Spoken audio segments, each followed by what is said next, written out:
All right, here we go. Vlad TV would like to welcome Michael Franzese, the only high-ranking official of a major crime family to actually walk away without protective custody, without witness protection, and actually survive. Is that an accurate, description? I would think so. To walk away publicly, as I have done over the past several years, yes. So your background is actually in the Colombo crime family. Correct. So let's go ahead and start in the beginning. When did the Colombo crime family actually launch and start? Well, prior to it being the Colombo family, it was the Profaci family. And Joe Profaci was the original boss of that family. And it all occurred when Lucky Luciano broke up everything into, several different families, formed the commission, so on and so forth. So we're looking back to the, 40s, around there, when it really came into existence. Okay, and there are 5 major crime families. 5 major families in New York. There are actually 9 throughout the country. Oh, okay. So 5 in New York, 9 nationwide. Correct. And the Colombo was like the youngest in New York? It could be. Colombo and Bonanno families were kind of the smaller of the families, I would say. My boss at the time used to like to say, we like quality, not quantity, in the amount of guys that we bring into the family. So. Okay. So Joseph Colombo, I guess he served from like 63 to 71. Correct. Okay, and then the family was named after him at that point? Yes. During this time, how big was the Colombo crime family? Like how many members? We had about 115 made members at the time, men that actually took the oath. And we had a lot of associates, obviously, guys that were around the life but didn't actually take the oath. They weren't made members, and they're known as associates. We had hundreds of them at the time. Okay, were the associates considered soldiers or no? No. Associates. When you come into the life and you take the oath, you come in as the position of a soldier. That's when you're a made man at that point. Got it. Okay. And I guess during that time there was a bunch of major wars that were happening in the Colombo family. Yeah, back at that time, just prior to Joe Colombo becoming boss, we had the Gallo-Profaci War, when the Gallo brothers, who were part of the family, kind of revolted, and there was a war going on at that time. Colombo family, we've had our share of wars, during our existence. So that was, I was alive through that one, so it's one that I remember. Okay, what year was that around? It was in the 50s into the 60s, yeah. Okay, so we get into the 60s, Colombo takes over, and there's another war at that point? Not really. They called it the Gallo-Colombo War also, but it was kind of like a spillover, because I think at the time the Gallos felt that they should be in control of the family, and so there was an internal war at that time over that, and it was eventually resolved.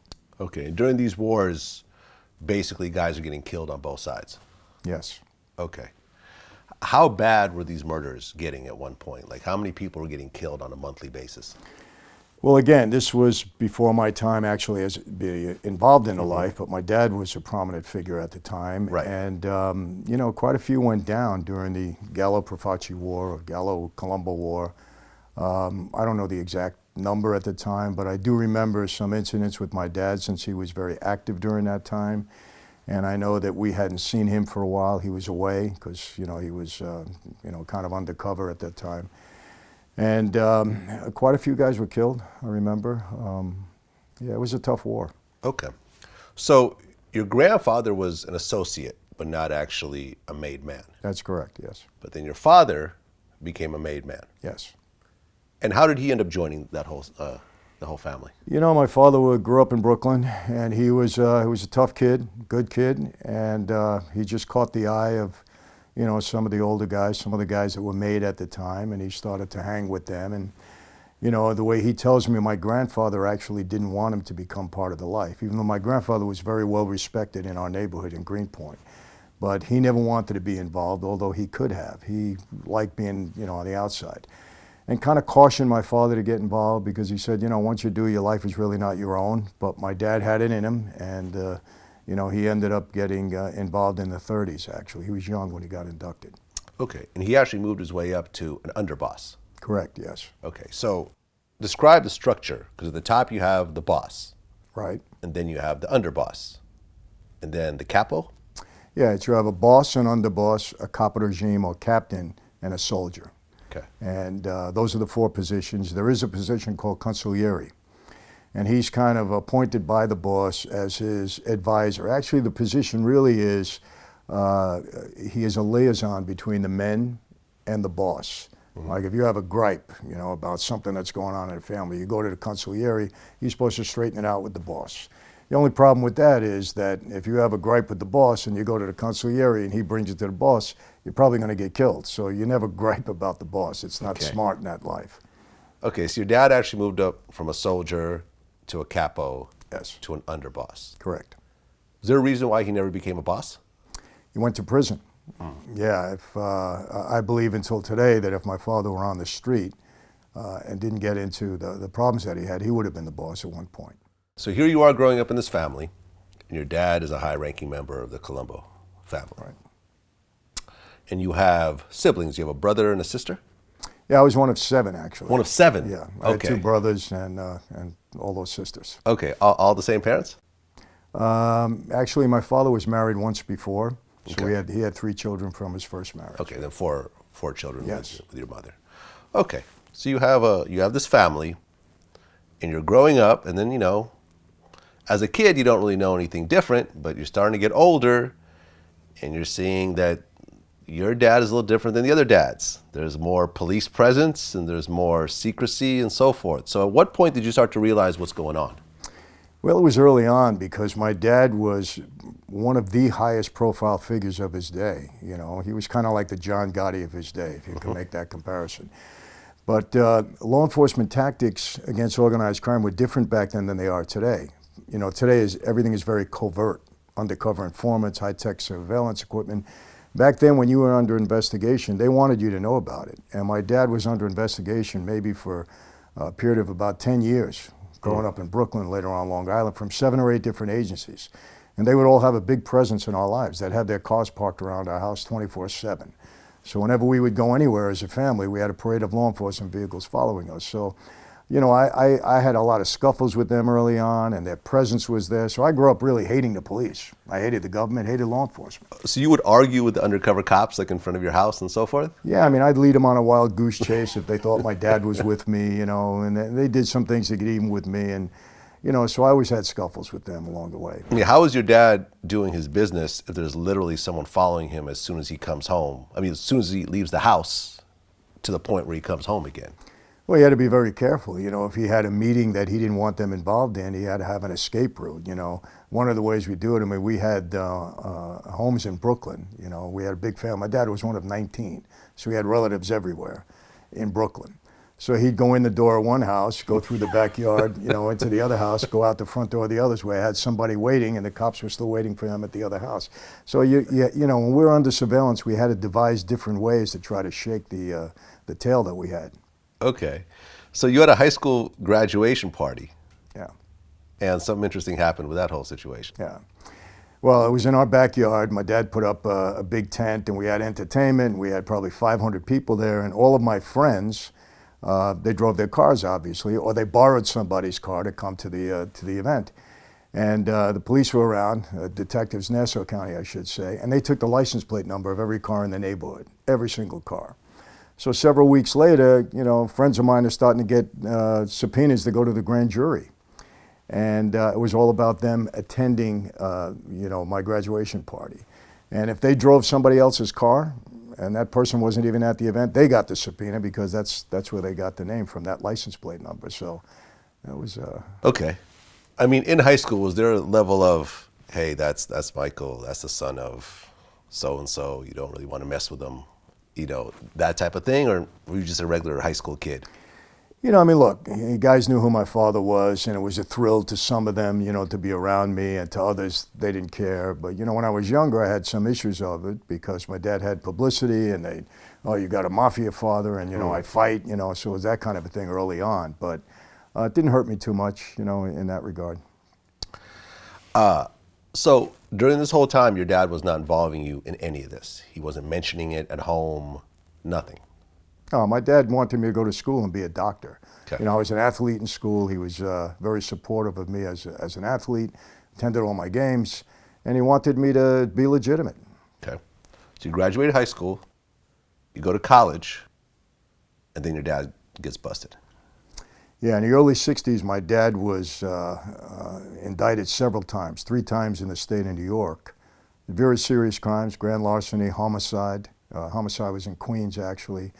And he went to trial on all 3 of those cases over a period of a couple of years. He was acquitted, found not guilty. But then in 66, the feds indicted him for masterminding a nationwide string of bank robberies. He was convicted in 67 and sentenced to 50 years in prison. 1970, after he lost his appeals, he gets shipped off to Leavenworth Penitentiary to do his time, to begin his sentence. And I was a pre-med student, Hofstra University at that point. I was going to be a doctor, and I was devastated when Dad went in. I mean, he was 50 when he went in. I figured add 50 on top of that, he'd never come out of prison alive. So it was devastating. Okay, and at that point, you started thinking about the whole Mafia thing. Well, what really happened, no, I can't say that. Joe Colombo had started the Italian-American Civil Rights League. What happened, his son, Joe Jr., had gotten indicted by the feds on some case for melting down coins for their silver value, or something crazy like that. So Joey called us all up, you know, and he said, hey, my son is being framed. We're not going to have this happen anymore to any of us. He said, we want to go down to the FBI building on 69th Street and 3rd Avenue in Manhattan. We're going to picket the FBI. So for me, hey, great. They framed my father. This is a chance for me to maybe help my dad out. So I was one of the first to be on that picket line. And I was a kid. I was 18, 19 years old. And that's how I started to get involved with people on that line. Well, I guess Joe Colombo got shot right next to you, or? Yeah, that Italian-American Civil Rights League grew into several 100,000 members. I mean, Joey had a lot of influence there. And it became a big deal. You know, the feds hated it. Joey started to have some problems because, according to guys on the street, he was bringing too much attention to that life and so on and so forth. So we had a big rally, 1971 in Columbus Circle in Manhattan. Huge. There was probably 50,000 people there. And we had a big stage set up because entertainment, I mean, I think Sammy Davis was there, Sinatra was going to appear, we had top-notch entertainment, and he was going to talk about what the league was all about. And I'll never forget, it was a beautiful day, and I had just walked up on the stage, and Joey had handed me some brochures to hand out, you know, up by a couple blocks up on 60th Street. And I took them, and because I was a captain in the league, not in the family at that point, in the league. I had a button. And I walked away. I was about 10 steps away, and all of a sudden, boom, boom, boom. I heard shots run out, and somebody screamed, Joey was hit, Joey's been hit.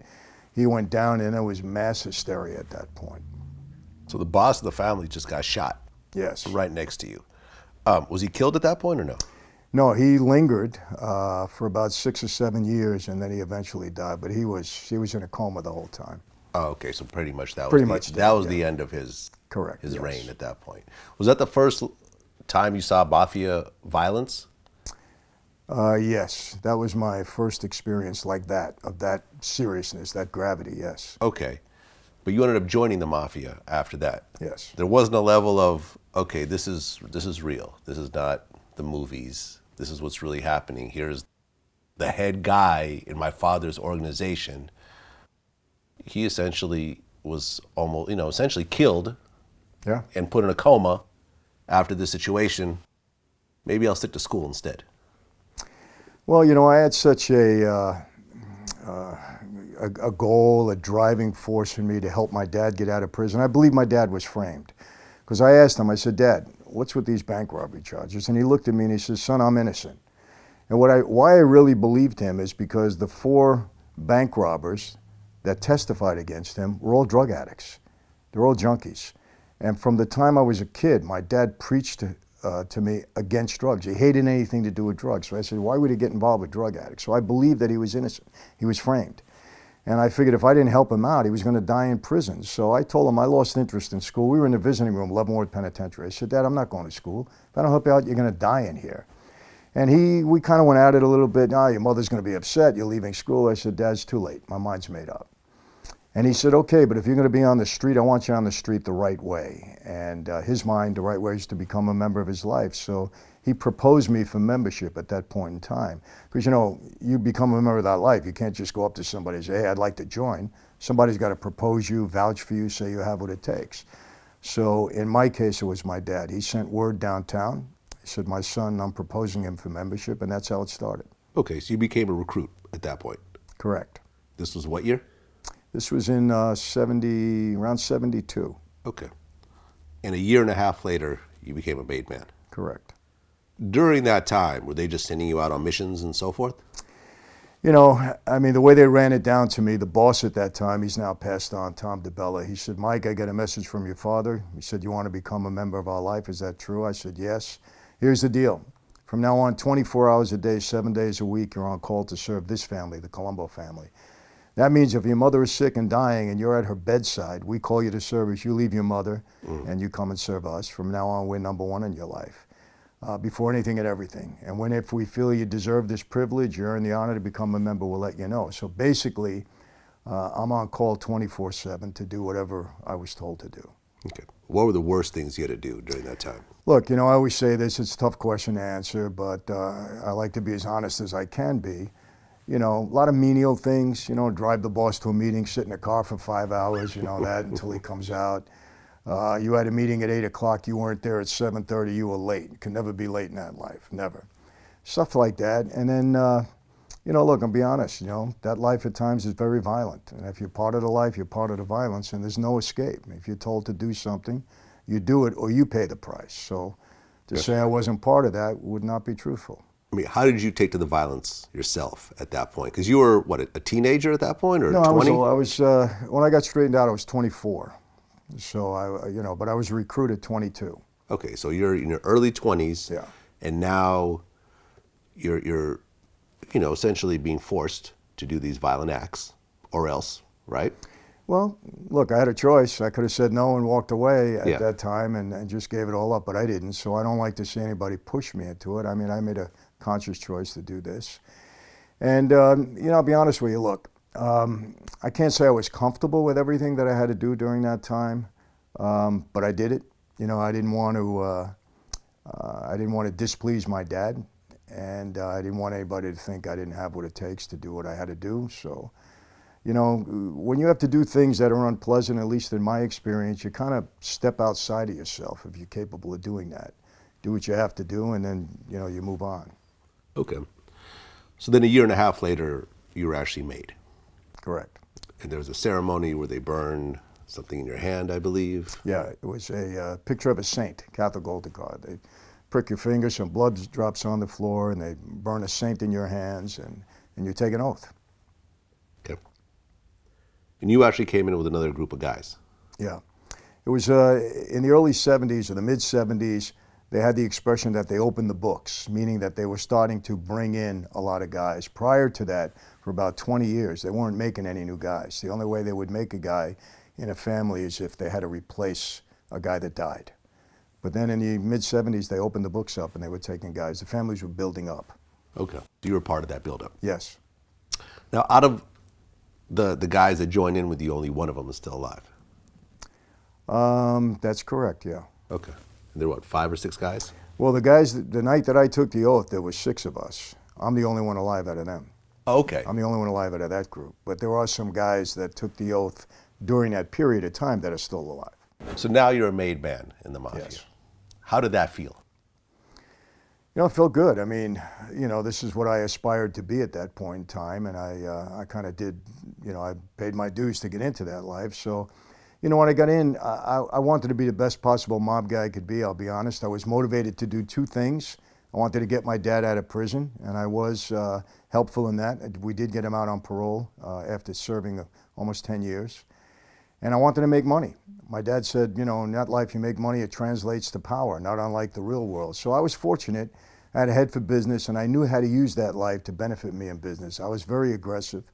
I brought some new things into the family that hadn't been done before. So I was successful in that regard. Okay, so you come in now, you're a made man, you're a soldier at this Yes. point. So you don't have a crew. Well, I had a crew of associates. Associates? Yeah, I didn't have a crew of made guys, right. So you had a crew of associates. How many guys in the beginning? Oh, gosh, probably 20. Okay, a nice group of people. Good size, yeah. Good sized group of people. And you guys start doing crimes. Correct. Okay, so what were some of the early money-making schemes in the beginning? You know, everybody that's involved in that life, you start shylocking, putting money out on the street on usurious, you know, for usurious interest rate. So I did that. So let's talk about that for a second. So a regular guy has a gambling problem and he gambled off his rent that month. He needs a couple $1,000s. He can't go to the bank because he's already maxed out on everything. He goes to you, says, I need $2,000 right now. Correct. You give it to him. At what interest rate? Depends. You know, it depends on who it is and what the circumstances were. You know, for me, it was anywhere from 1% a week up to 5% a week. That's what I would charge. 20% a month. Yeah. So that means that if you gave him $1,000, he owed you $1,200 at the end of the month. Correct. Okay. Yeah. What happens if he doesn't pay? Well, you know what? For the most part, people pay. And, you know, sometimes you make a deal. But look, you know, people that are out to beat you and you find that out. For instance, we lend money to a gambler.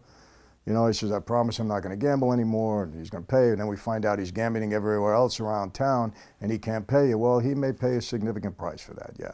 Put a guy in a hospital, hurt him, yeah, it happens. Okay. So you and your associates are out there putting money on the street and making that money back.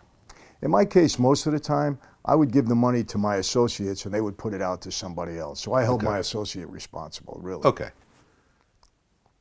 Is a lot of money made through shylocking when you were doing it at that point? Or is it just, okay, it's enough to get by, but this is not really what my aspiration is? Well, I'll tell you, when I was rolling pretty high and I had income from a lot of different areas, I had almost $1 million on the street.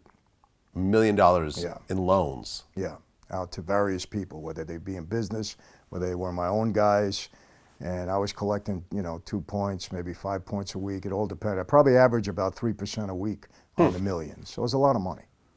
Okay, so $1 million, that's $30,000 a week in just interest. Okay, pretty good. It's good money. Okay. What were some of the biggest things that you were loaning money on? You know, a lot of times in business, guy owned a club. I got involved with a number of clubs. They always need money, you know. And so, you got a good shot at getting your money back because they have cash flow. You know, we're in the club, we're watching, we see what's going on. We got the register there, we got the guy. So I tried to, you know, make my loans to people that I knew had the capacity to pay, obviously. You don't want to give it to anybody. So people in business, normally you had a shot. Okay. And, you know, you see movies like, for example, Goodfellas, where you see these type of scenarios play out where the person can't pay and now the mafia guy is a partner in the business. Was that happening? Yes. Yeah, Okay. it was a way to get involved in a business. Like, there were times when, okay, I don't want my money back, but I'm your partner. You know, it's one of those things. I mean, it's a way we used to get in the door, yes. Okay. And actually, your name was in Goodfellas. Yes. Well, there was a guy, I mean, I don't know if there's any really speaking roles outside of him saying hello, but there was like this scene where it shows all the various guys in the mafia, and there goes Michael. Yeah, I mean, the Goodfellas thing, it was a different family, obviously, but I was a pretty well-known guy. I knew Henry Hill really well, and I knew Paulie Vario. I knew Jimmy Burke. So I think I had some name value at the time, so they threw me into the movie for that purpose, you know. But I really, business-wise, I didn't have much to do with those guys. Okay. You're shylocking, and you're making money that way, but then you start getting into other businesses. Yeah. So what comes next? You know, I had a legitimate business. I had 2 automobile dealerships that I had put together. I had a leasing company. I had a couple of things going on in a legitimate sense. But the biggest scheme that I ever fell upon, I would say, or helped create, was I devised a scheme to defraud the government out of tax on every gallon of gasoline. And I ran that operation for 7 years. I brought in the Russian mob guys from Brighton Beach, Brooklyn, because they had an independent station at the time, branded, an independent group of gas stations at the time. And we did quite well. I had, at one point in time, I had over 350 gas stations that I either owned, operated, or was delivering product to. I had 18 companies that were licensed to collect the tax on every gallon of gasoline. I had connection to get the licenses at the time. And at one point in time, I was selling 500 million gallons of gas a month, and we were taking down 30 to 40 cents a gallon. So if you do the math, it was a significant amount of money. You know, it was times we were pulling in $10 million a week.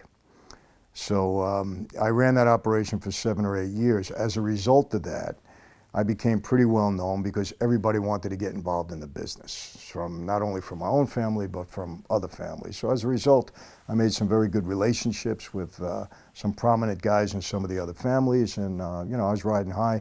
1980, they made me a captain. My former boss, who just passed away a couple of weeks ago, appointed me as a captain because I was bringing in a lot of money for the family. So. Okay, so you're basically charging a tax that didn't exist on gasoline? No, we were collecting the tax rather than paying the government. We Oh. were keeping it. Oh, so you were collecting on behalf of the government and just keeping it And for we were yourself? just keeping it. We weren't paying it. Okay. And you're bringing in sometimes 30 or 40 million a week? Yeah, well, the tax on a gallon of gasoline back then was 25 to 30 cents city, state, local, depending upon where you were located, and it was 9 cents federal. So you had about 40 cents a gallon. So we were essentially selling the gas, collecting the tax, not paying the government. And we had a scheme devised to hold the government off. And normally on any license that we had about 10 months before the government would come down on that company and say, okay, where's our money? We held them off for 10 months, but every day the register's ringing because we're selling gas, we're collecting tax money.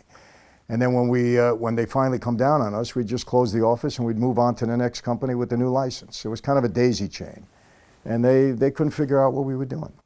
Almost like a Ponzi scheme in a way. In a way, but the only victim was the government. Okay. So now you're pulling in tens of millions of dollars. Yes. Now you're a capo. Yes. How many soldiers underneath you? I had about 15. 15 soldiers? Yes. And then each of those soldiers had a couple Number of dozen associates. Yes. So you're overlooking hundreds of people now. Yes. But the money you're bringing in is split. It's not just 30 or 40 million in your own pocket.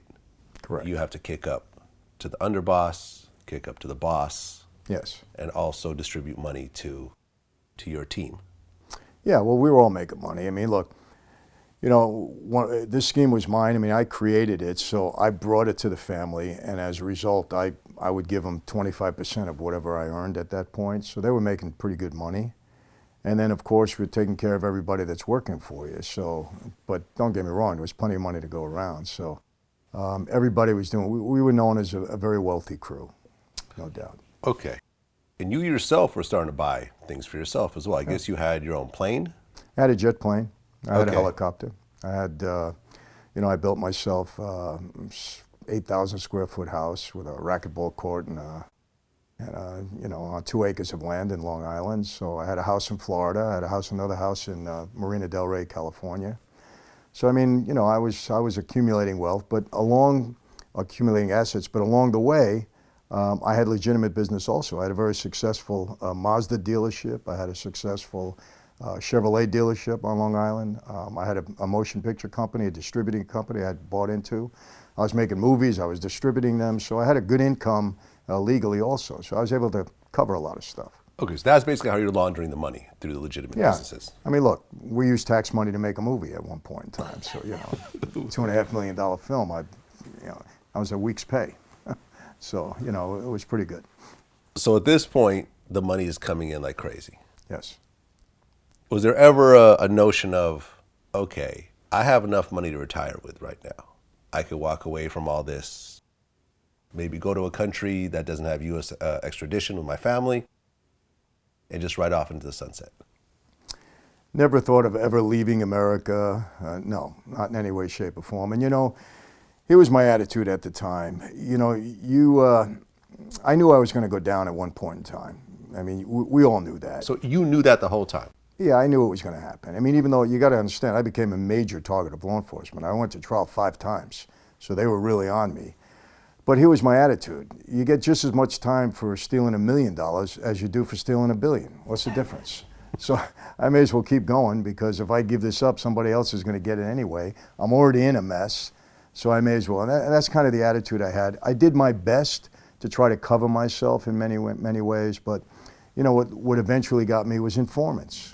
People that flip. Mm-hmm. During that time, how violent was the operation? Violent? Yeah. We didn't have to do many violent things. I mean, they considered us to be the Robin Hoods in the gas business because we lowered the price at the pump because we weren't paying the taxes. So we were selling gas cheaper than anybody else because we were keeping the tax money. So people on the street weren't really mad at us because whatever we were stealing in taxes, we were making up in their gas tanks, so they didn't care. We didn't have to twist anybody's arm in a station to buy our gas. They wanted our gas because we were selling it cheaper. I had a big terminal I bought from British Petroleum, BP, in Oceanside. I think it was about a 3 million gallon capacity. And I know one time the feds went to all the major oil companies and they said, these guys are undercutting your business.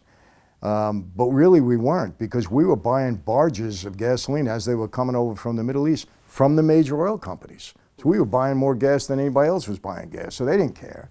But they made believe that they did. They sold me a terminal. I mean, we used to have a good time with these guys. So it was, I don't think you'll ever see another scheme like that, I'll be honest with you. Well, I mean, during the time on the street, you ran into Donnie Brasco. Yes. Okay, but you never had any illegal dealings with him. No, I knew Lefty Ruggiero pretty well. I knew Sonny Black and Sonny Red, but I never dealt with him on the street. Thank God for that. I know him now, but I didn't know him then. Okay, you know him now? Yeah. Okay. I like him, actually. He's a good guy. So no one had any idea he was undercover? Not at that time, no. Not at that time. When you found out that he was? We were kind of shocked. I mean, he was around guys for a long time. It was kind of, because he first started with the Colombo guys, with our family. And then he moved over to, to Lefty and that crew. Aha, so he was actually working with the Colombos at one point. Did he get any guys busted in the Colombo family? I don't think so, no. I think what happened was for some reason he connected with Lefty, and that relationship kind of prospered for him, so that's where he stayed. When you saw the movie, was it fairly accurate from what you knew? In many ways, yeah. Okay. In some ways, no. But well, you also dealt with John Gotti. Yes. The Teflon Don. Yes. You had some problems with him at certain points. Sit-downs, over business. I like John. I mean, we got along. He was difficult to do business with, I gotta be honest. But on a social level, great. I had a lot of fun. We'd go out to a club. He was a lot of fun to be around. And, I respected John a lot. I mean, he was, he was a guy that commanded respect. He was different in a way, but, I like him. I like his family. I'm friendly with them, so. Okay. When he got locked up, because he was known as a Teflon Don because he kept beating his cases over and over again. Yeah. When he got locked up, did that change the culture of the Mafia?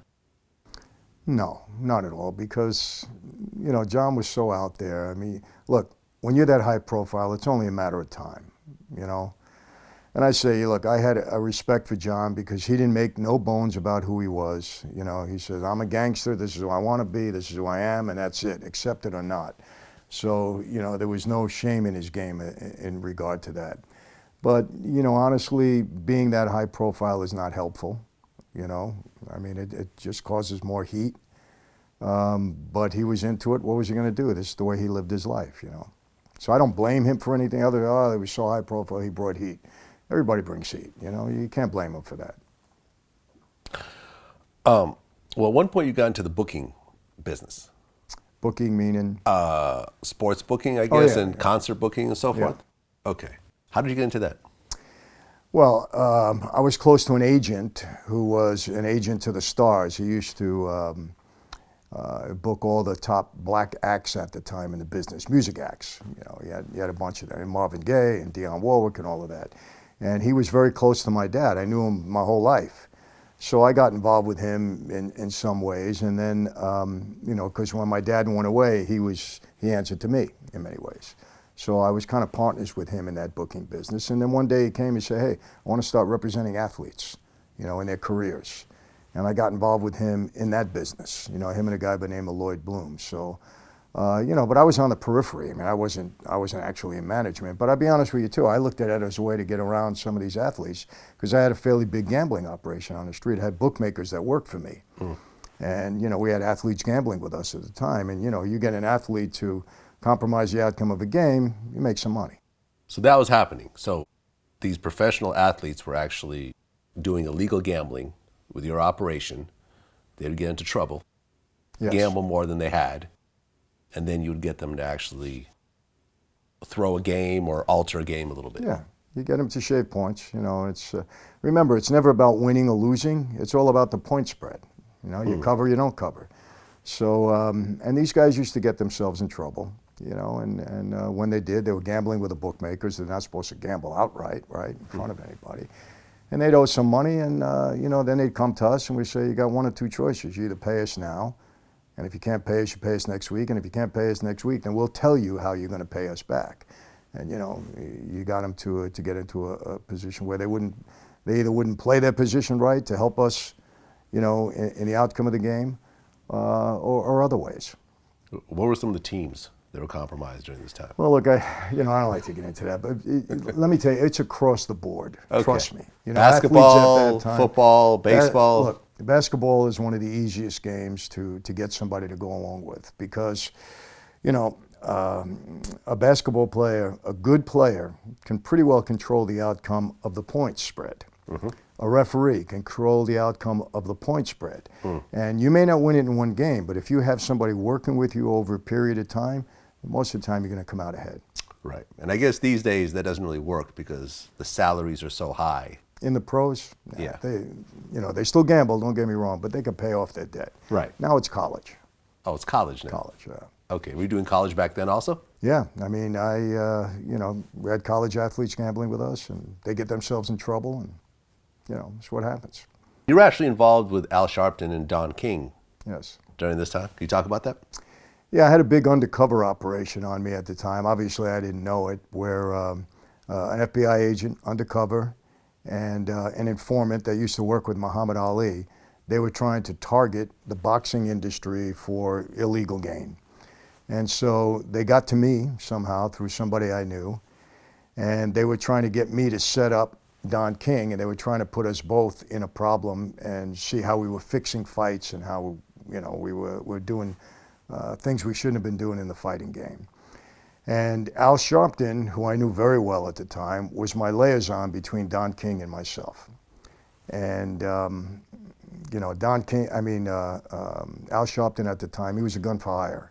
You know, we needed him to do some things with his own people, which he called them at the time. We hired him to do it. We used to pay him. You know, he was valuable in the music business because the Norby Walters, the guy I had at that time that was booking all these acts, we'd send Al out to meet with the act that he wanted to book, and Al would bring him to us for a price. That's how we used him. So I know Al very well. Okay. And what happened with Don King? Well, they had an undercover operation on me for about 8 or 9 months. But I was very leery of these guys. I was very careful how I worked with them. And I eventually brought them to Don King. But in the first meeting that I had with King, I said, look, I can only trace these guys back maybe a year. I said, so in this first meeting we have, don't say anything illegal. Play it straight. Say everything across the board. They want to invest money. They'll invest it with you. We'll get into the fight game, but don't talk about anything you shouldn't be talking about. So we had the meeting, and he did it exactly like that. What happened was, and it was a big case, we called it shadow boxing. That was Sports Illustrated wrote it up. It was a whole big thing.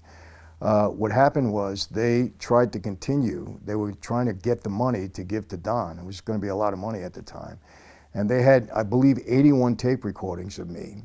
They turned it over to the U.S. attorney at the time, and none of those tape recordings worked to have me indicted. I didn't say anything on them that would hurt myself. So they eventually had to close it down, and it went nowhere.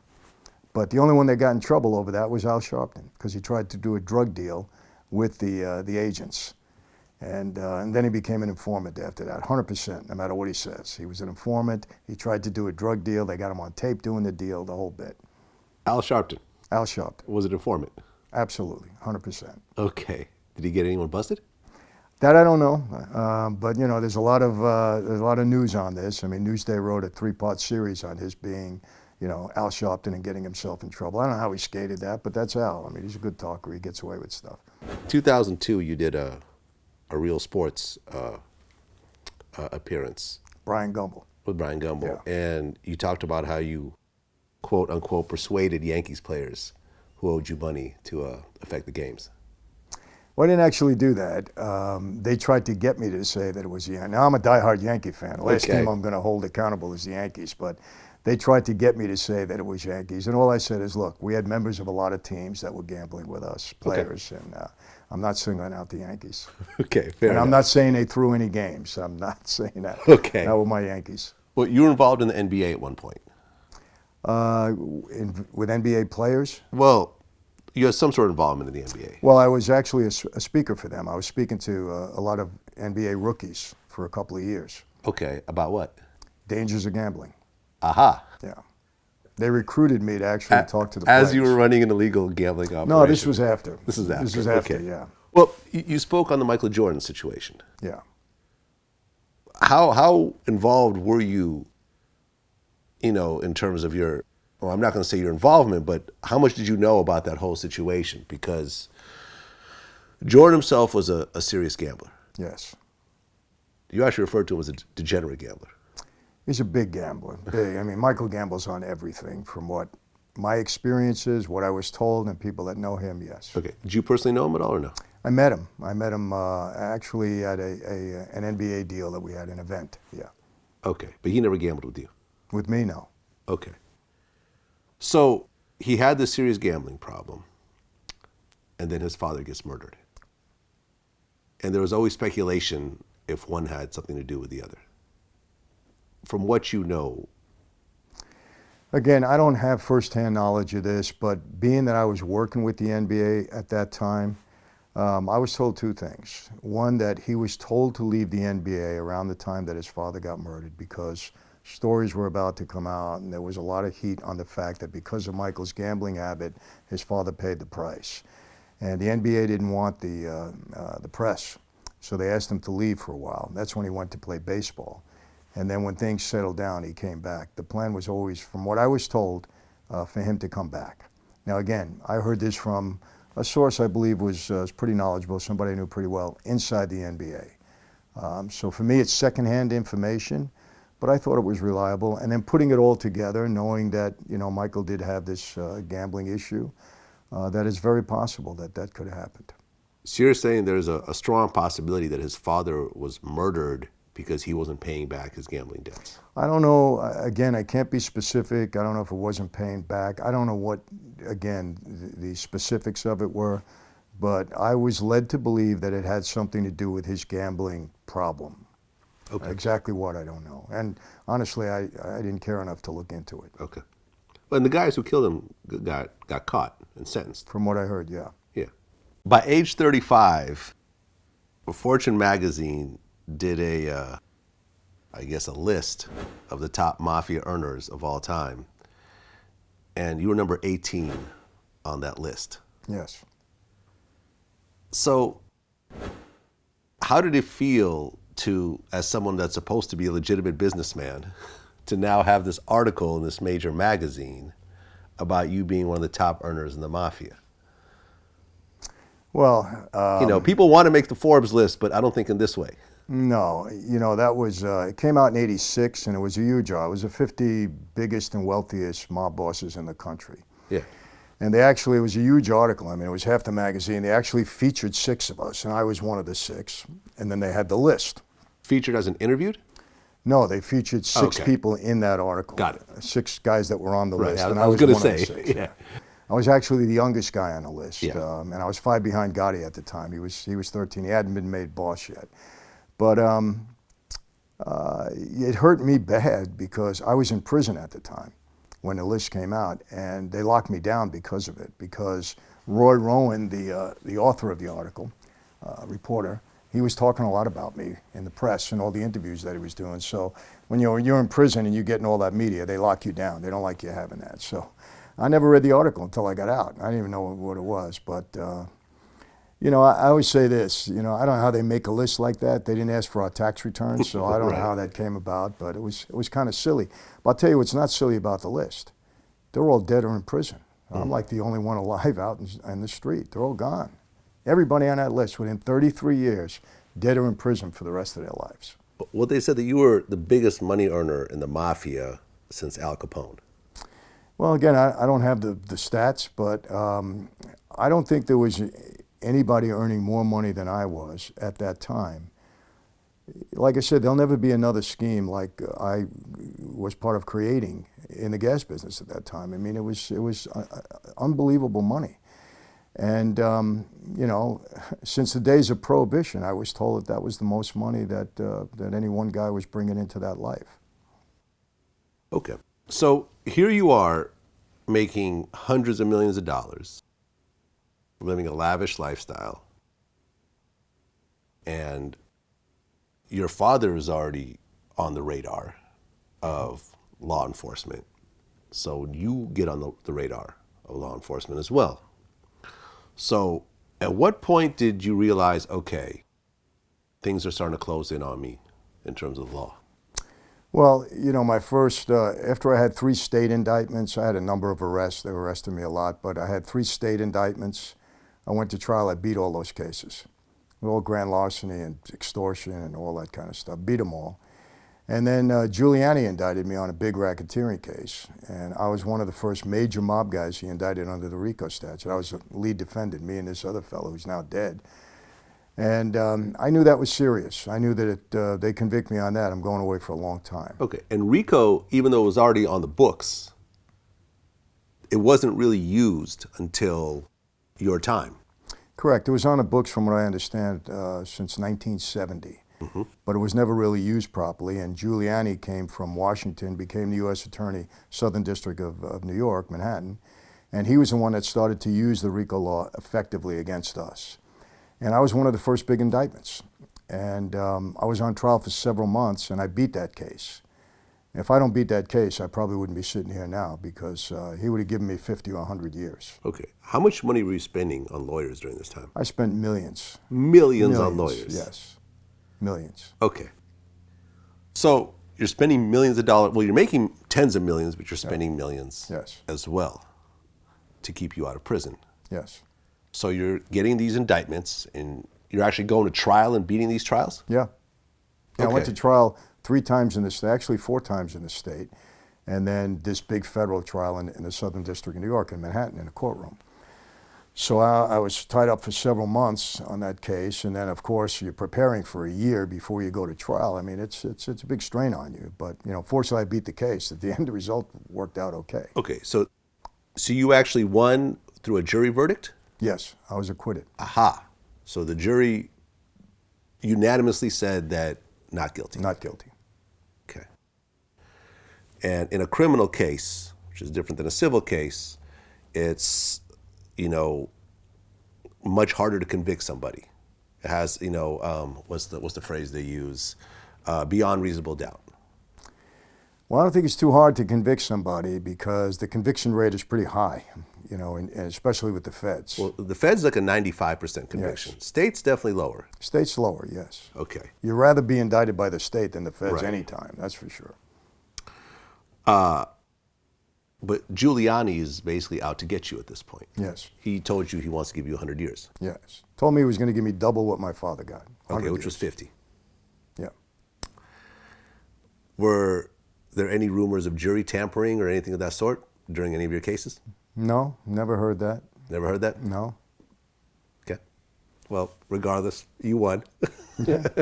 Hey, listen, I had 15 co-defendants, and the jury was out 7 or 8 days. We polled the jury afterwards, and the jury told us, the jury foreman said that they acquitted me in the first hour of the first day. And that was a bad case. I mean, they should never indicted me on it, but they gave me all the headaches and went for all that money. But they shouldn't have indicted me. Then ultimately you did get indicted. Yes. Well, you got convicted. I took a plea. You took a plea. Yes, about 1980, was it 85? Yeah, I think 85 or early 86. I got indicted in the Eastern District for another big racketeering case. Okay. And the underlying acts was really tax fraud and all that stuff. This was the gasoline stuff. It had to do with gasoline and some other things, yeah. Fraudulent loans, they said that I did, and construction stuff, a whole bunch of stuff. Well, you got indicted on 14 counts of racketeering. Yeah. And counterfeiting, extortion, gasoline bootlegging, all that and so stuff, forth. Yeah. Counterfeiting?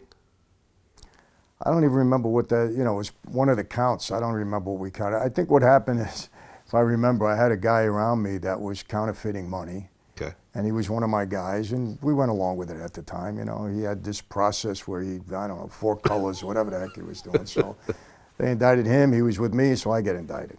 Okay. So in '86, you pled guilty to 2 counts. Correct. You took a plea deal. Yes. You were sentenced to how long? 10 years. 10 years. But you ended up serving 3.5. No, I actually served 8 on the 10. Oh, you served 8? Yeah. Okay. I got out. Yeah, I don't know where they came up with that number. I did 5 straight, and then I was out on parole for about 13 months, and then I violated parole and went back for another 35 months. Okay, yeah, the 35, but okay, that's what I got confused with. So Got a it. total of 8. Okay, so you did 5 years. Right. Okay. Was this the first time you were in prison?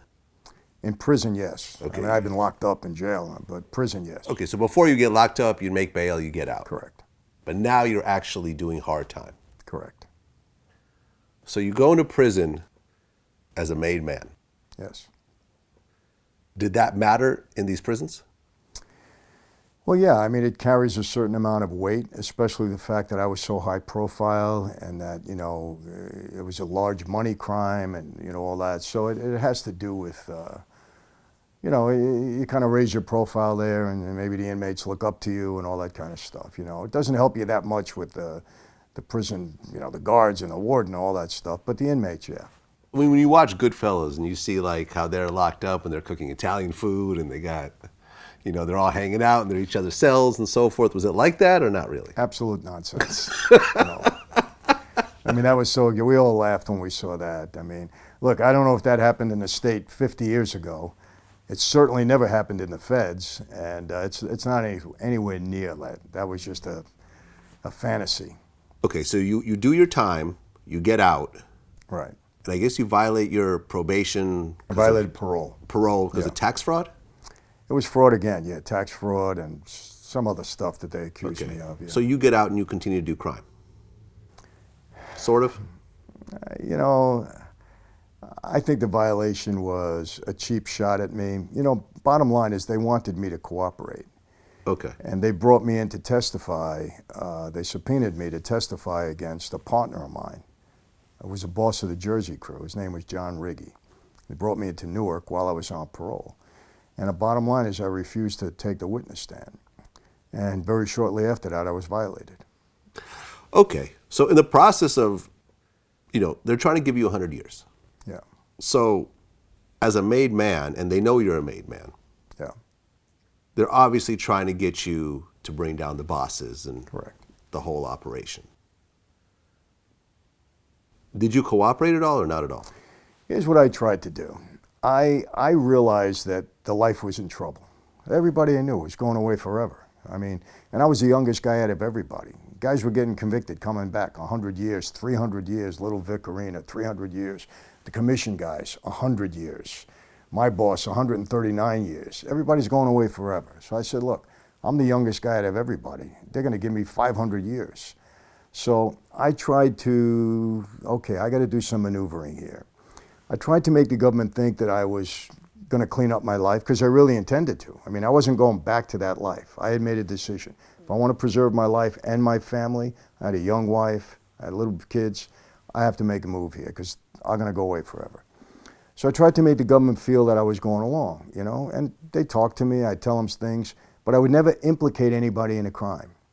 So I was basically giving them background information, you know, well, what is the mob really like? Oh, let me tell you. But I wouldn't implicate anybody. And so when they wanted me to testify, I wouldn't do it. You know, they brought me in on one trial. I had to. I was subpoenaed to go into it. And I really, the guy never went to jail. But he wasn't a member of that life. He was an associate. And he was my associate. Okay? And he never did 1 day in prison. So that was fine. We had it kind of arranged that way. But when they tried to really force me into testifying against my former associates, made guys, I wouldn't do it. And they were upset about it. So I tried to play a game, make them think I'm going to be a good guy now, leave me alone, let me live my life. But, you know, the gig was up at some point in time, and that's when I believe they violated me and put me back in. That was it. You know, as made men, you guys take an oath of silence. Yes. But how often were made men actually testifying against each other and breaking that code? And You know, when the racketeering law came out and guys started to see that this isn't a game anymore, you're getting 20, 30, 40, 50 years, the game changed. And informants were popping up everywhere. Guys were flipping. I mean, Sammy the Bull, you name it, they're flipping. And I'll never forget, after I took my plea, and I was in custody, I take my plea, well, actually, I had to go down to Florida. I had a big racketeering case in Florida, the whole gas thing. So they transported me to Florida to take my plea down there first, and then coming back to Brooklyn to take my plea in the federal case. I was surrounded by 15 agents on a plane, I'll never forget.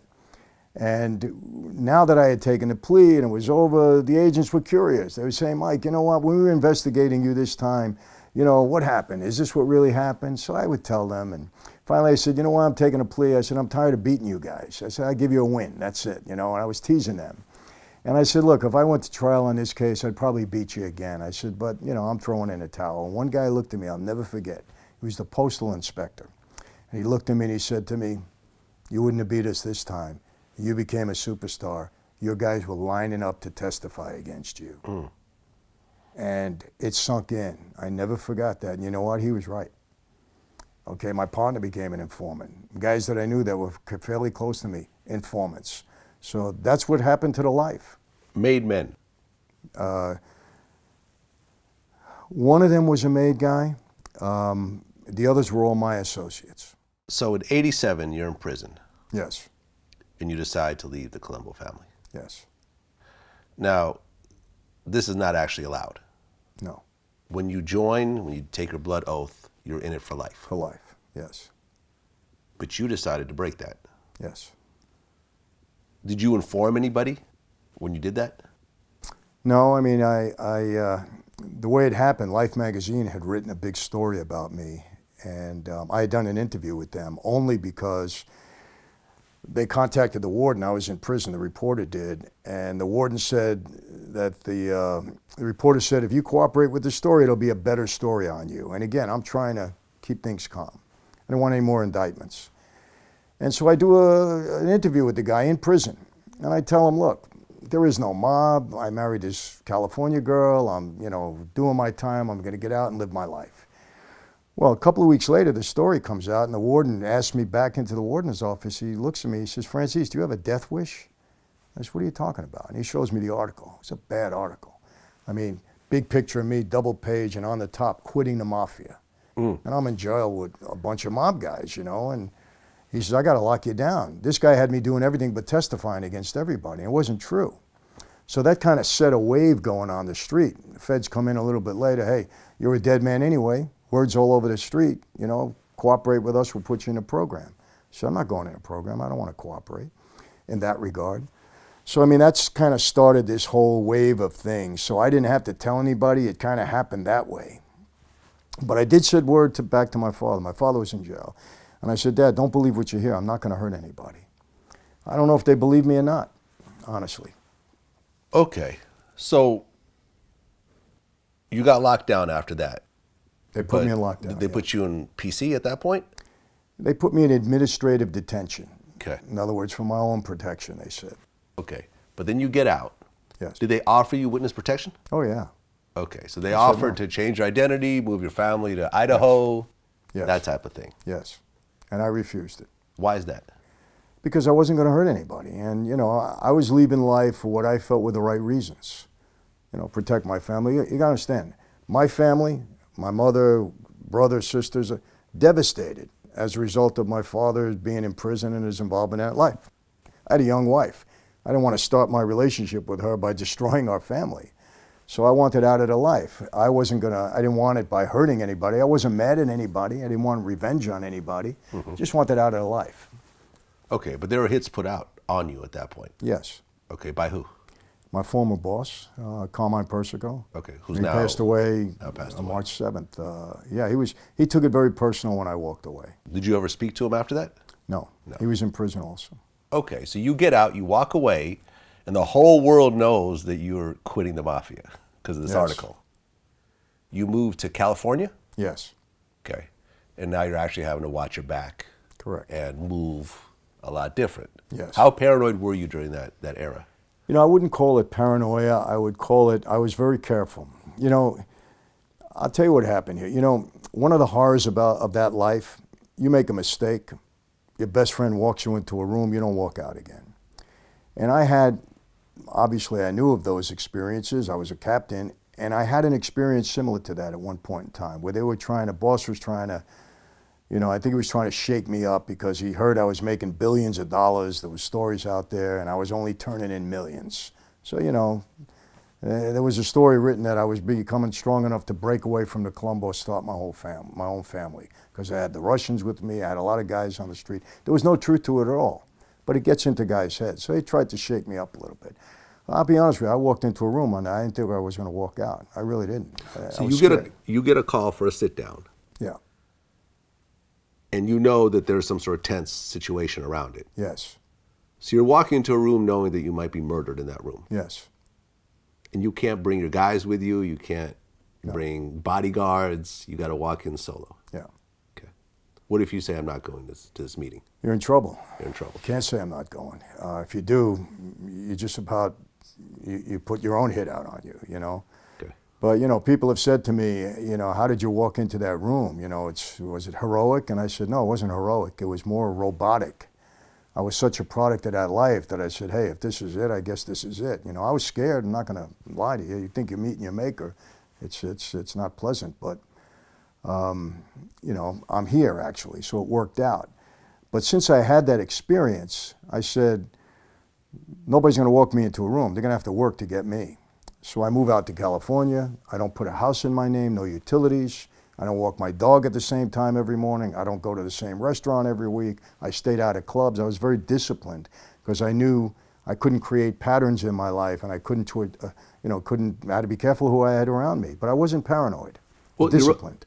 Your own father, I guess, spoke against you in one of these meetings or something like that? Well, he went along with it, from what I was told. He went along with the contract on my life. And, you know... Oh, wait. So everyone knows when it was announced that you're leaving the Mafia, the head of the Colombo family puts out a hit on you, and your dad goes along with it. Yes, that's what I was told. And I understood the position my dad was in, because if I were to become a major witness against guys, it would be bad for him because he proposed me into that life. It wouldn't look good for him. So would he be killed? My dad had a lot situation? of respect at the time. I don't know that he'd been, I don't know. You know, you never know in this life. Right. But I went way out of my way to make sure that that didn't happen. I would never put my dad in jeopardy. As a matter of fact, I kept telling him, don't believe whatever you hear. I am not going to be testifying against any of the guys. Don't believe it. Right, because in the Donnie Brasco story, was it Lefty who brought him in? Yes. Ended up getting killed.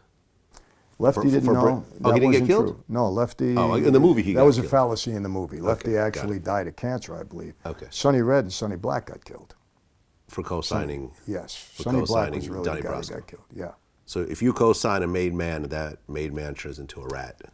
It could be a problem for you, Could yes. be a problem. Okay. Would it have gone to that extent with my dad? I don't know, because he was a well-respected guy, but it could have. So you find out your dad co-signed a hit on you.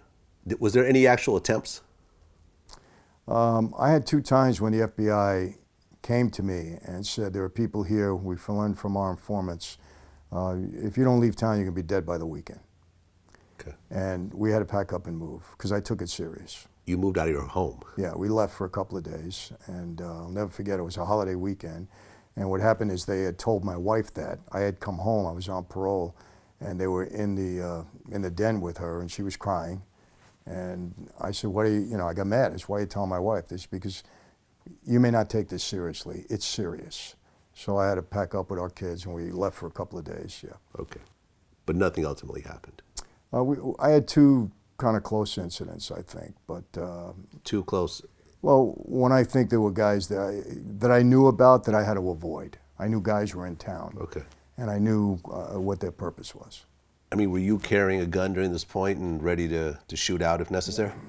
You know, if I had to protect myself, I would have. Let's put it that way. Well, you have a younger brother. Yes. Who I guess was a drug addict. Yes. And he ended up actually testifying against your father. Yes. So your father went back to prison at the age of 97. Yeah, well, he was 96, 97, yeah. What did your brother say exactly? Well, he got himself in some trouble, and he agreed to cooperate, and became an informant. And he wired himself up, and he got my father on tape, and he ended up testifying against him in trial. Was your brother a made man? No. So he was he an associate?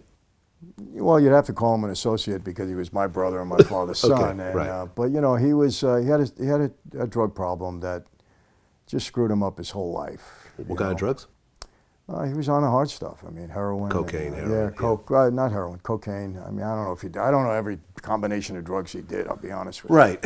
So your own brother took the stand against your father. Was he facing a bunch of years himself?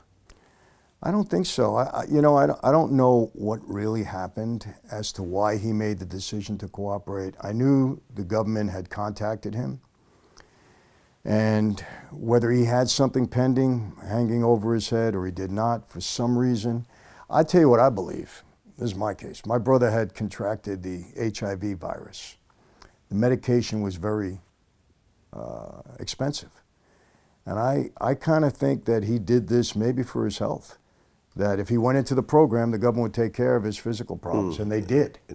Oh, okay. Yeah, I can't say that affirmatively, but I believe that's part of the reason. But my brother had a lot of street trouble. I mean, he's always getting himself in trouble because of his drug problem. Okay. Is he still alive? He is. He's still alive. Okay. And he straightened himself out. How many years did your dad get? He got 8 years at that point. At 97? Yes. He got 8 years? Yes. My God. The government wanted 15. The judge cut it in half. Okay. Did you ever talk to your brother after that? I did. How was that conversation? Look, I love my brother. I don't like what he did, but I understand when drugs take a hold of you, it's a tough situation. Unfortunately, my sister died of an overdose of drugs. And, I saw my brother throughout his life with drugs, so we've had a lot of bad experiences. So I understood, what it did to him. I love my brother. I felt horrible about what he did. My father was destroyed over it. He couldn't believe it. And I spoke to him. He had, like a pang of consciousness about it at the time. And I think he was sincerely regretted what he did. And he's tried to make up for it. I mean, what could I say? I mean, look. Fortunately, the target was my dad and not other people on the street. So for me, it was really a family matter. Forget the family, it was our family matter. And so, I'm hoping, I hear he's straightened himself out and that he's doing okay. He's actually working with people that had that problem before him, and he's trying to straighten it out. He's kicked the drug problem. So, I mean, I wish him well. I hope I get to, one day that we get to see him again. Okay. Did your father forgive your brother? I don't think publicly he will, because my dad is, he lives by the code. I have to say that about him. But my dad loves his children. And I think he knew my brother had these severe issues. And I think as a father, that he would forgive my brother, again, because my brother did it with him. And look, we had a tough childhood. I mean, we didn't live like normal people. We had a rough life, and it wears on the family. I got to tell you this. So, you talked about the JFK murder before. I'm trying to think of the timeline. This was before you joined yourself. Yeah. This was during your dad's era. Correct. Now, you believe that the Mafia has something to do with JFK's murder? Yeah, I believe that firmly because of what I was told. And there's no reason for people to mislead or lie to me. People, as part of that life, that had knowledge, yeah. And what did you hear exactly? From what I was told, it makes sense to me that, there was a deal struck with the White House through Joe Kennedy, and it was violated, and people on the street were very upset about it. Okay, Joe Kennedy was the father. Yeah. Who was in the bootlegging business, the liquor bootlegging business. Correct. So he was already dealing with the Mafia already. Yeah, and at one point in time, they wanted to kill Joe Kennedy because he was either double dealing or not doing right on the street. And I think it was Frank Costello that saved him, or agreed not to kill him or whatever. So that's how entrenched he was. I mean, he knew guys on the street, 100%. He was the connection there. And there was a deal struck, and they didn't live up to it. And Bobby Kennedy went even further. I mean, he started prosecuting the mob. People were very upset. Okay, and you think because of that, they actually put together a hit on John F. Kennedy using, what was the name of the guy that killed him? Oswald? Yeah, And then, Lee Harvey Oswald. Yeah. Okay, so you think the Italian Mafia worked with Lee Harvey Oswald to kill Kennedy? Yeah, now I don't know if they directly worked with Oswald. I mean, Jack Ruby, you know, was certainly associated with us. Okay, right, because Jack Ruby was one that killed Oswald after he was apprehended. He walked up to him and killed him right there in front of everybody. As he was going to a court appearance. He was in custody, Oswald. Right, and I remember reading about this, and I guess his reason was that I guess he was a Jewish guy and he wanted to show the world that Jews were tough, which is kind of a strange reason. I mean, look, the government will never, I mean, all these documents that are under seal that would never been released, the government is never going to want to admit to the fact that the mob had a hit on the President of the United States and was able to carry it out, because that just doesn't look good for them. Okay, and Jack Ruby was a mob guy? He was associated, yeah. Associated. Yeah, absolutely. Okay. But since he wasn't Italian, he wasn't actually a made man or anything. And you No, have to be he wasn't Italian. a made guy. He wasn't a made guy. Were there ever non-Italians that were made men? No. No Not such to my thing. knowledge, no. You had to be, your father had to be Italian. Got it. Well, you know, I guess around that time there was also the J Edgar Hoover thing. And I remember J Edgar Hoover publicly said there's no such thing as the Mafia. Right. Do you know anything about that? Yeah, the reason for that is Hoover used to go into, well, one of the reasons, I won't say it's the definite reason, but he used to frequent some places in Manhattan that were mob controlled. One of them was the Stork Club. And I was told upon good information that he was there with his boyfriend at the time. And the Stork Club at the time was bugged and wired, because the owner of the Stork Club, a lot of celebrities would come in there. He would wire and bug these people and actually extort them or have information on them to either keep them coming to the club or whatever else he was doing. So he happened to catch Hoover and his boyfriend on tape in the bathroom doing some stuff that they shouldn't have. And they held it over Hoover's head. And that was one incident that caused Hoover to never admit that there was a mafia. Right. I guess Hoover was also a cross-dresser. Yeah. And I heard there was photos and so They forth. had photos and everything else. They knew for sure. He would never admit to the existence of the mob. Because at that point, if you were exposed as a homosexual, it was the end of life as you know it. Correct. These days, it's a little bit different. Correct. You know, the CEO of Apple is gay and out of the closet, and no one even bats an eye. It was unacceptable back then. It's acceptable today. Right. And he ended up, because of not prosecuting, not going after the Mafia, he ended up going after the Black Panthers as, you know, public enemy number one. Correct. So it's kind of a weird, you know, the effect was kind of messed up, I think. And what happened was, could have been left at that and everything would have been great. But Bobby Kennedy, on the other hand, picked up the mantle and he started going after the mob. Right. And that wasn't supposed to happen. Right, and JFK gets killed ultimately. Right. Your father was around during the whole Jimmy Hoffa time. Yeah. Did he ever deal with Jimmy Hoffa? I don't know if he dealt personally with Jimmy Hoffa, no. Okay. But I guess you had said in a previous interview that you have some idea where Jimmy Hoffa is buried or where his body was dumped off. Yes. I guess in the ocean? I can tell you that it's wet. That's for sure.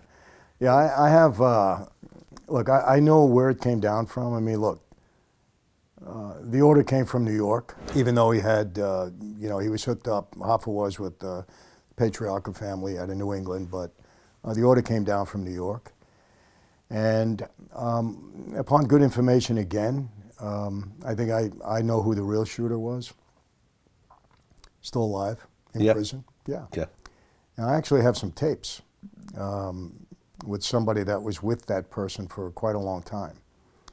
And they reveal certain things on those tapes. Okay, those tapes have never been released. No. Okay. So from everything you know, Jimmy Hoffa was killed by the mafia. Oh, 100%. 100%. 100%. Because, that's what people assume, but it was never actually proven or disproven. 100%. Okay. Because he had the mob ties when Yes. doing all the union activities. He was supposed to come home and just, go off into the sunset, and he refused. He wanted the position back and couldn't have it. Well, at one point, you actually, you left the mafia, but you never renounced the mafia until later on, Yes. when you became a Christian. Correct. Okay. And I guess you realized that being in the mafia, you had to treat the boss as a god, and you realized that Jesus Christ was someone that you wanted to follow instead. Well, I never thought of it that way. Look, I always say this about my former life. Did I enjoy it when I was in there? Yeah. Did I want to be the best possible mob guy I could be? Yes. Was I committed? Yes, 100%. But stepping away, I have to be honest, it's an evil lifestyle. And the reason I say it's evil, I'm not calling the guys evil, because I was one of them. I just happen to be very fortunate, blessed, actually. But I don't know any family of any member of that life that hasn't been totally devastated, including my own. Not my wife and kids, but mother, father, sister, brothers. So any lifestyle that does that to a family and to people is evil. So I renounce it in that regard. Were there some good qualities about that life? Yeah. A life that is allegedly built on honor and respect and loyalty. Do I find that admirable? I honestly do. The problem is, like anything else, like in our government today, that principle gets corrupted. I saw guys die for reasons they shouldn't have died for. There's greed, there's power struggles. It's like anything else. But the principle of that life, I agreed with. I actually did. We're loyal to one another. We don't betray one another. We never violate another man's wife, mother, sister, daughter. We're honest with each other. We don't call each other names. When we have a sit down or we have a dispute, we can't call each other liars. We have to be respectful. So there's a lot of good principle in that life. The problem is it gets corrupted. I still look at it the same way. And look, I know the government comes down on it, but the government does a lot of things that are not too good also, because power corrupts. I think we see that in our everyday life. So again, I'm not glorifying the life in any way. I'm just giving you my honest opinion of it. You were in an organization that was murdering people. I'm not saying that you had anything to do with any of these murders. Right. There's no statute of limitations to that, so we're not going to talk about that. But you were part of a crew of people that was killing people's husbands, fathers, brothers, friends. Was the Colombo family into drugs at all or no? We were not into drugs. Not into drugs. We were told if we got involved with drugs, we got killed. Okay. So you were doing drugs, but extortion, that type of thing. Do you ever look back on that and feel bad over some of the things you were involved in and feel like you have to atone to those, for those things? I have regrets for things that I've done in that life, but I want you to understand that everybody talks about murder all the time. It's the most serious thing, and it is, that people attribute to the evil of that life. But here's the way we looked at it, whether right or wrong. When we come into that life, we take an oath. And at that time, we're told if we violate the oath, we could pay for it with our lives. And your best friend might be called upon, because the life becomes before anything. Now, we weren't random killers. Murder was taken extremely seriously. It could only be ordered by the boss. There was always discussion about it. And, we weren't doing drive-by shootings. We weren't just randomly killing people. It was confined to us. And when I say us, it was we that knew that we could pay the price if we made a mistake or we did something wrong. Now, what I said before is that I saw people die I don't think they should have, because the life gets corrupted. But I always want to say this. We weren't random killers. We didn't go around murdering people. It was taken very seriously. And I think that's a wrap. You see all of these wars. Well, who are we killing? We're killing each other. We're not going out on the street and killing people. Now, once in a while I've heard, an innocent person got killed. Okay, 100% wrong. Should never happen. None of this should happen, but it does. But I always try to make it clear. We killed each other, and we knew what we were getting into. When I walked away, I knew I could pay for this with my life because that's the oath that I took. So we understand that. I mean, back then when you were doing it, they did not have the kind of surveillance they have these days. You had clunky, if you had a recording device. It was a Nagra. It was a, you could feel it Exactly. under somebody's shirt. There weren't cameras on every signpost. There were no satellites. Correct. There were no cell phones that you could triangulate. That's right. These days, being a criminal seems a lot harder. Absolutely. Saying that, does the Mafia still exist in 2019? The mob still exists, and I don't believe it'll go away in my lifetime. These guys are very resourceful. It's not anywhere near what it was at one point in time, because I have to say the government in the 80s did a good job. They took the union power away for the most part. They took a lot of contacts that we had, power bases that we had, they took it away. Racketeering Act, Bail Reform Act,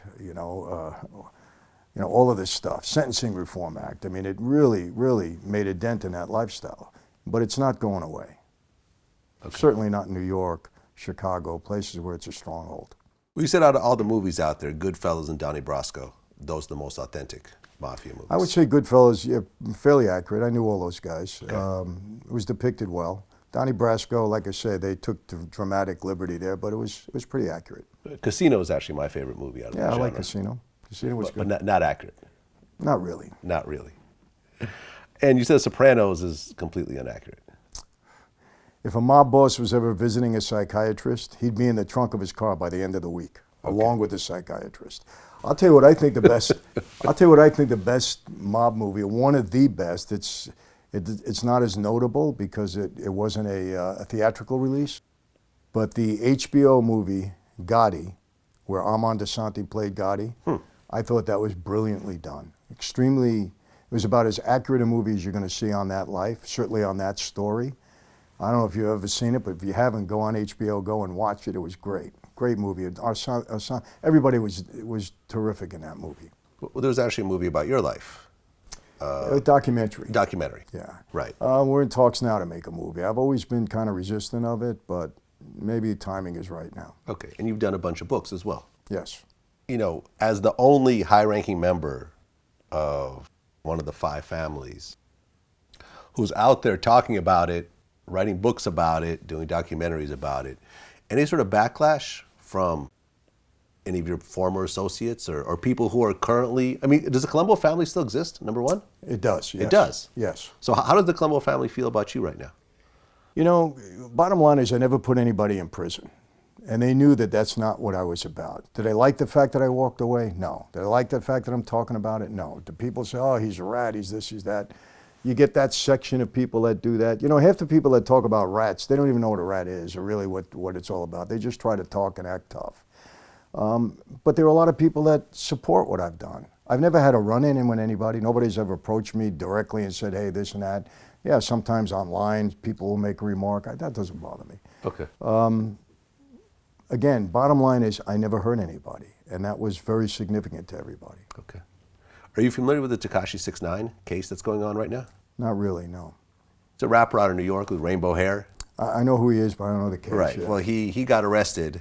I guess him and his whole crew got arrested under the RICO. And he had nine charges against him. And he is currently, we actually had his guilty plea paperwork where he is agreeing to cooperate with all law enforcements against all of his co-defendants. Wow. Some of these co-defendants were actually, some of the interesting things about this case is there was a video of him essentially putting a hit out on somebody, telling a guy, I'll give you 20 or 30,000 to go handle that, and then that guy ends up getting shot at shortly afterwards. He ended up testifying against that guy as well. Wow. And the government, based on the paperwork, is that if he completely cooperates, they're not going to prosecute on all 9 charges. Do you see this type of thing happen? Absolutely. Look, I got to be honest with you. Let's take Gotti's case, and let's take Sammy the Bull. Yeah. Sammy admitted to 19 murders. He admitted to 19 murders. Right. In my view, how do you give a guy that is basically a serial murderer by his own admission, how do you give him a pass? Right. Because he testified against John Gotti, who had a bigger name, who they wanted to get, who beat them a couple of times. But look, John Gotti, in my opinion, on his worst day, was as good or better a guy than Sammy the Bull. Sammy just wasn't as flamboyant. He didn't thumb his nose in the government's face. So how does a civilized government make a deal with a guy like that and put him back on the street? What happens when he comes out? Goes into an ecstasy ring and starts selling ecstasy. He got caught with a drug ring, yeah. Yeah. I mean, how do you justify that? And I'm not, nothing personal against Sammy at all. Did you know Sammy? Yeah, nothing personal, but how does the government, take Sammy or anybody else, how does the government make a deal with somebody like that and put him back out on the street? Go get him, fight the case, do whatever, but to make the kind of deals that they're making, you know, I mean, it doesn't work for me, I'm sorry. Right, so Sammy ultimately, I just looked it up, in 2002 he's convicted of the drug ring and given 15 to 17 years. He was released. He just got out about a year Just ago. got out in 2017. So he's still out there, he's 74 years old. Yeah. Did it surprise you when he turned on everybody like that? You know, yes and no, because guys were starting to flip left and right. And I said, well, there's just another one going down. It's like I said, you know, nobody wants to do 100 years in prison. I don't care who they are, unless you're Sonny Franzese, my dad, who will do 1,000 years before he would cooperate. And he's the only guy I know that I can say without any shadow of a doubt that my dad would never, ever, ever cooperate. Well, I mean, that's basically what happened, you know, with the Tekashi situation, is that they wanted the other guys who were more hardened criminals. This guy was kind of young. I think he was like 20 years old or 19 years old. The other guys actually had long criminal records and were like the quote unquote real gangsters of that crew. So they're using him to put everybody away. But it's a very strange situation because a lot of them were doing crimes on this guy's behalf to work out his various rap beefs and so forth. And then I got to tell you, I speak to a lot of young people. You know, it's part of the ministry that I have. And I speak to gangbangers all the time. I go into detention centers and I tell them straight out, let me give you some good advice if you want to be a criminal, you want to stay on the street. You're going to do something, do it alone. That's it. that's it. I mean, nobody can snitch on you later on. I said, because your best friend, you know, that's going to go to war with you during your criminal activity, watch what happens when they get him in the room alone. They say, hey, you know what, you either can go away the rest of your life for the next 40, 50 years because you don't get parole anymore. You're doing 85%. You get 50, you're doing 40 and change. Okay, either that or talk to us. We'll help you out. We'll give you a new identity. That guy's going away forever anyway. Don't worry about it. And at least you'll preserve your life. See how friendly he is with you at that point. Right. Well, I interviewed Freeway Ricky Ross, who was one of the biggest drug dealers on the West Coast. His plug, you know, his drug connect, ended up being an informant and took the stand and helped him to get a life sentence. And when I asked him what would happen if this guy walked in, Louis Blandone, I think was the guy's name, he said absolutely nothing. What would happen if he walked in the room right now? Oh, nothing. Nothing. I have absolutely nothing against him. Really? Nah. Wasn't his fault. See, the way I look at it is, first of all, I made the mistake of getting in the drug business. That was my first mistake. My next mistake was I went back into the drug business after I said I quit. Yeah. So what he did is he only did what people do in the drug business. They tell. They set you up. And for somebody to go into the drug business and not understand that, which I was in the drug business and didn't understand it, but I came to grips with it. Is that really the reality of a life of crime, from your point of view, that telling and snitching is just part of it? So if you're going to get into it, just realize that's what it is? I believe so. You know, I had a similar circumstances. The fellow that snitched on me was my partner in the gas business. We created the scheme together. He was 6'4", almost 500 pounds, huge guy. We worked together for 7 years. We never had a problem between us. We got very close. My kids called him Uncle Larry. His kids called me Uncle Michael. Our wives knew each other. We were close. When he snitched, you know, people told me on the street, listen, we'll take care of this for you, or you can take care of it, but the guy's got to go. And I said, no, it's okay. I said, I knew at some point in time he might be weak. I understood what I was up against. I said, I know his wife and kids. I mean, you know, I'll fight him in court. And so that's how I felt too. And you know, he ended up testifying against me. That's the reason I went to jail, basically, in the case. And what happened with him? Okay, they let him out. He goes back into the gas business in Texas. He gets caught, puts his whole family in trouble. He got 20 years. They put him back in jail. So things, you know, but it's part of the business. You know it's going to happen. You don't want it to happen. You try to avoid it. You try to be careful, but it's going to happen. So you get out, you know, and you start writing books and doing speaking engagements and so forth.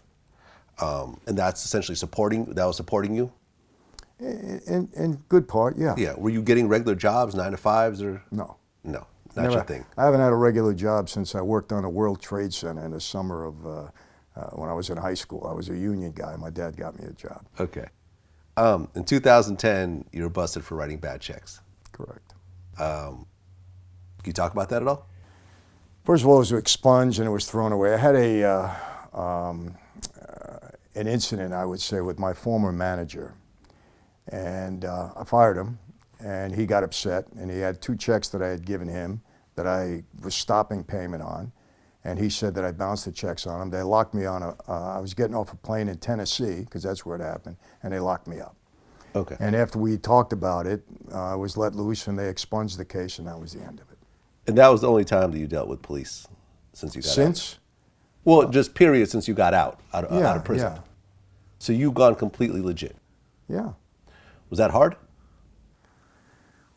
Listen, you know, when I got out of the life and I came to faith, I didn't get a lobotomy. I don't forget stuff I did on the street. I try to avoid certain things that I know that I might have a tendency to get in trouble with. So I got people around me to keep me accountable. So yeah, in a way it's tough. You're always in a little bit of a battle. But you know, you got to surround yourself with the right people. And I fortunately have a very prolific speaking, faith-based career. And so I'm always in the right environment. You know, I'm writing books, they're doing movies on my life, the whole bit. So I mean, I have every inclination to stay straight. And I don't want to put my family through any more headaches. Right, but you go from having a private plane, 8,000 square foot house, helicopters, millions of dollars and so forth, to, you know, I'm not sure what your lifestyle is now, but I'm pretty sure it's not that. It's not that, but remember, in the interim, I spent 8 years in prison, 29 months and 7 days in the hole. I was in solitary for almost 3 years. Wow. Yeah, they kept me in lockdown. And I got to tell you, that's not easy. You know, regardless of what anybody says, we weren't meant to be solo creatures. We were meant to be social. And I heard when the lights went out at night, you heard a lot of guys moaning and groaning. It was a tough situation. So, I mean, I know what it is to hit rock bottom, because I was there for a long time.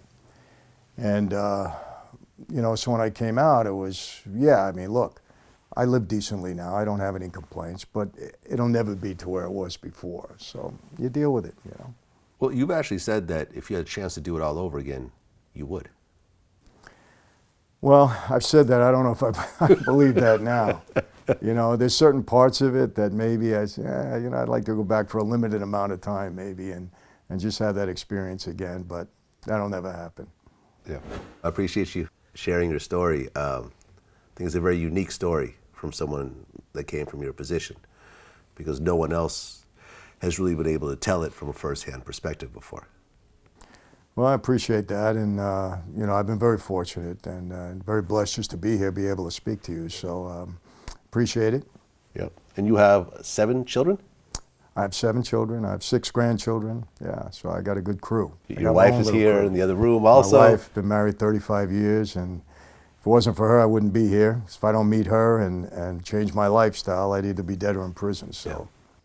Well, you know, I think that everyone who's watching this, you know, who, you know, has been involved in crime and, you know, to one degree or another, or has been involved with family who's been involved in crime, like, this is a very rare case of someone that actually gets to ride off into the sunset without doing 100 years, without being murdered, you know, without falling to drugs at the end, or committing suicide or something of the sort. So I think it's very much a rarity. But, you know, with this opportunity, you're actually telling the story and, you know, not glamorizing it. I think that's very important.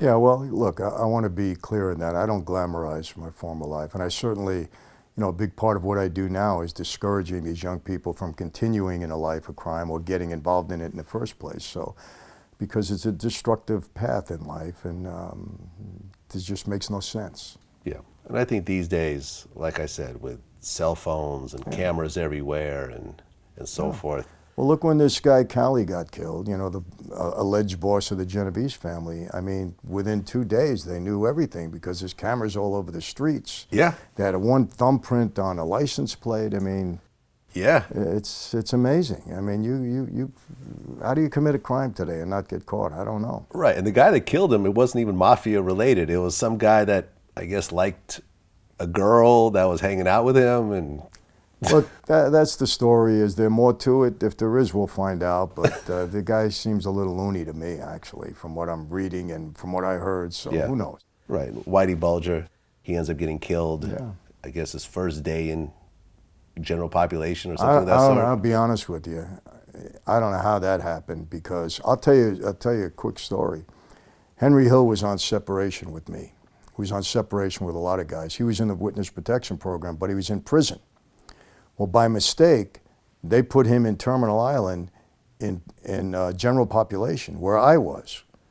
And we happened to connect in there. Now there was a shoot on, I mean, if Henry, anybody of us would have found him, we were supposed to take him out. So by mistake, they put him in the same prison where I was, in general population, when he was on separation. So the government makes mistakes sometimes. I firmly believe they made a mistake with Whitey. So that was just a... Yeah, it happens. But that was a fatal mistake, obviously. How do you put him in there? The guy's a known snitch. You know, we have people in every prison almost. You know, how the heck do you put him in there? Right, 'cause I guess they cut out his tongue or his eyes or... Yeah, you know. Okay. So when Henry Hill, who was, you know, the character in Goodfellas, you know, the main guy, he ended up turning against everybody. Yes. And going into witness protection later on. But you were actually with him in prison at one point. Yeah, and as soon as he saw me, he ran and he PC'd up. He put himself in protective custody right away. Were you supposed to kill him in that situation? Well, the word was out. If we saw Henry and we knew what he did, yeah, we were supposed to take him out. Even though he wasn't he wasn't telling on your family? No, but you know, I mean, I knew Paulie Vario well. I knew Jimmy Burke well. I mean, I knew all those guys. So you're expected to do something. You know, you can't say, oh, he's here and we're just going to pal around with him, you know? Okay. So would you have tried to kill him if given the opportunity? No. No. No. That wasn't your thing. No, and I knew Henry pretty well too, you know, so. No, I mean, when I seen him, I said, oh man, what is he doing here? You know, I went back to my cell. I'll tell you what happened. The lieutenant called me about an hour later. I got called into the lieutenant's office and he said to me, Mike, what happened on the yard today? I said, what are you talking about? He's, Mike, who did you see on the yard? I said, I didn't see anybody. He said, Mike, you got to be honest with me because we're shipping you out of here. Now, Terminal Island was an hour from my house. I was getting visits. I said, what do you mean you're shipping me out? I said, hey, you know, all right, I saw Henry. I said, ship him out. Don't ship me out. He said, well, he already PC'd up. Lieutenant liked me, fortunately, so they did ship him out. So Henry Hill's still around? No, he's dead. Oh, he's dead? Yeah. Okay. He lived out here for a long time, but he's dead. Okay. Did he stay in PC or no? I mean, stay in witness protection or no? Well, when he got out, he kept getting in trouble, so they threw him out of the program, from what I understand. Yeah, Henry's a poor soul. He was a yeah, man, crazy life. You know, and I always say this in today's society, man. There's so many ways to make legal money. Yes. You know, from Uber to legitimate. You know, to being a social media influencer, to doing whatever, man, doing music on your own, to starting your own business.